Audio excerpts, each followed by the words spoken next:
Bob, thanks for that great introduction and introducing us to everyone in the room. And before we get started with some of the technical questions, what we've done is we put together a little PowerPoint to kind of catch everyone in the room up to the same place. So I'll take a couple seconds just to go through this PowerPoint, and then we can really get down to business with your great questions. Thanks. Terrific, thank you. Super. Okay, again, everybody, thank you and welcome. And for those of you in the room and those of you watching, here's some contact information to give you all some clarity. And let's talk about where we are. We are in the Bronx. And what do we know about the Bronx? Well, these facts speak to the reality to which we live. And these are all the things that are affecting us in the environment, whether it's heat, toxins, just all kinds of things that create this community known as the Bronx that continues to emerge like a phoenix across New York City and the nation. But the realities of our community, particularly in the South Bronx, is that unemployment is at 25%. There are 40% of people living in poverty, and the median income is $20,000. This isn't good. It's not only not good for our community, it's not good for all of America, because these are the kind of social health costs that we have to bear. And nothing speaks more to that than the amount of asthma, diabetes, and emergency room care as primary care. In addition, in the Bronx, we have some of the highest obesity rates, and that's why kids look like this.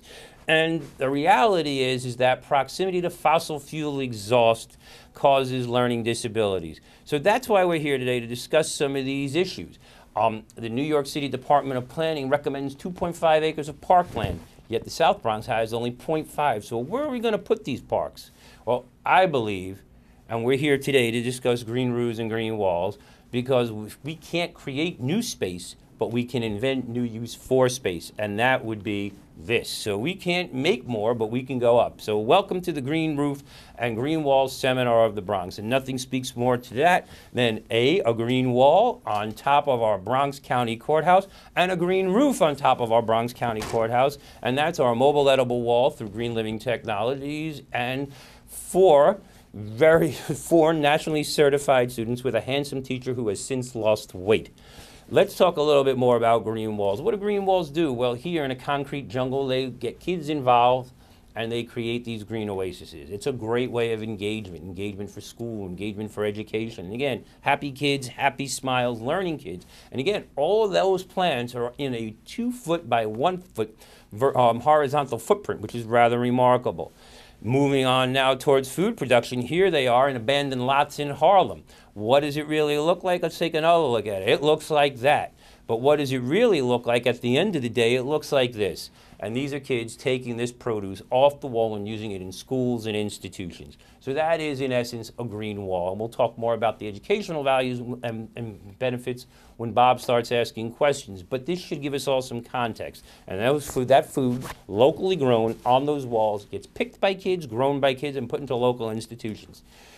What does a green wall look like? Well, here's a picture of one right there. Let's take another look at it. And here it is in a school, courtesy of Green Living Technologies. And it's up on a wall in a school, creating awareness, creating understanding. A 21st century application will be, wow, look at the lighting. So, when we talk about the cost of energy and LED and new clean technology, this is the kind of stuff that we're talking about. Well, how does it translate into employment? Take a look at this. This is the NBC wall installed by the Discovery High School students, which in turn gave birth to Green Bronx Machine. But this is a living entity. It's an example of how these walls can be used for corporate branding, create living wage jobs, create new dimensions and new spheres of success for kids, as well as corporate branding. A simple thing is a solar panel installation on a roof.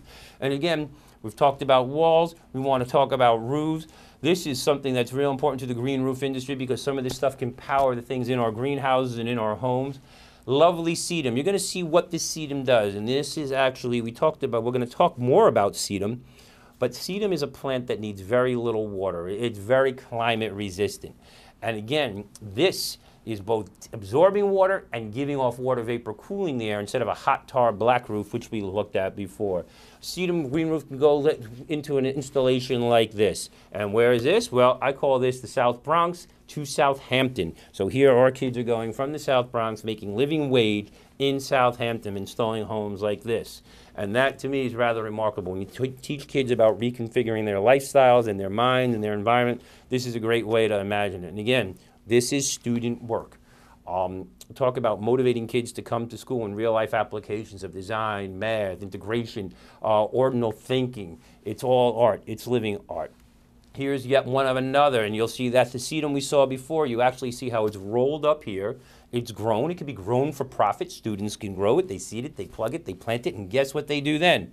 They sell it. And that's a good thing to do in this economy because we need to do more locally grown products that can be sold for profit that benefit the environment. You see it being rolled out and actually placed. Again, just one of the many kind of green roof installations that are available. But let's get taken. Here's another piece. We're actually laying down lines for irrigation. 21st century job training skills, that these kind of skills translate into everything, but what they really do is facilitate success.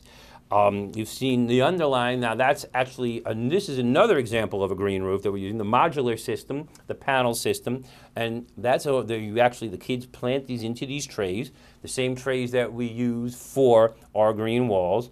And that's one of our best students, and I'm proud of all of them, but I just love this picture. And this young man's from Africa, and he wants to take this technology home with him. But you'll see how this is actually on a sloped roof. So when you talk about the math applications, the STEM applications, those lines better be parallel, and the ones going down better be perpendicular, or we're going to have a big problem.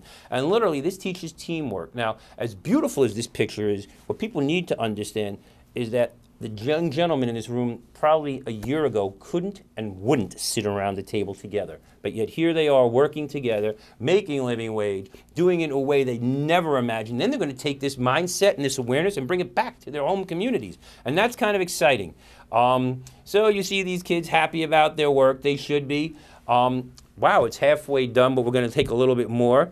There's Natalie. He's thrilled. By the way, this young man, an ELL learner, is now the New York City Council Citizenship Award winner. We couldn't be more proud of him, and he's not here today. You know why? Because when he got out to the Hamptons, he learned he liked the water much better than the water here in the Bronx, and he's taking surfing lessons. So the goal is to really expose kids to things. There's the finished product. And if that's not gorgeous, I don't know what is. And it speaks to art, it speaks to design, it speaks to math, it speaks to science, it speaks to history. The history of the world is rooted in agriculture. And again, this is just a new form of it, but it sure looks nice. And again, what's it really doing? It's teaching kids to redesign their future to something that looks like this. And this is a student design that really shows how kids in the inner city can revision and rethink their own lives.